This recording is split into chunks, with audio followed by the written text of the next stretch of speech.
హల్లెలూయా. 3 జ్ఞానాలు ఉన్నాయి. ఒకటి దైవిక జ్ఞానం, 2 మనుష్యుల జ్ఞానం, లౌకిక జ్ఞానం, 3 దయ్యాల జ్ఞానం. మనకి శ్రేష్టమైంది, మనకి కావలసింది దైవ జ్ఞానం కావాలి. దైవ జ్ఞానం నీకుంటే ఆ లోక జ్ఞానం కూడా దేవుడే ఇస్తాడు. హల్లెలూయా.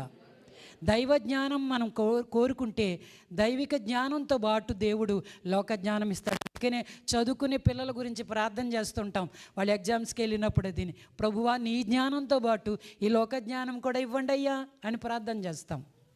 ఎందుకనమాట, దైవ జ్ఞానం నీకుంటే మరి యొక్క లౌకిక జ్ఞానం కూడా ఆటోమేటిక్గా దేవుడే నీకు ఇస్తాడు. భూమి మీద మనం బ్రతుకుతున్నాం కాబట్టి ఆ జ్ఞానం కూడా మనకు అవసరం. దయ్యాల జ్ఞానం వద్దు, దయ్యాల జ్ఞానం మనకు అవసరం లేదు. దయ్యాల బోధ, దయ్యాల జ్ఞానం మనకు అక్కర్లొద్దు. మనకి కావలసింది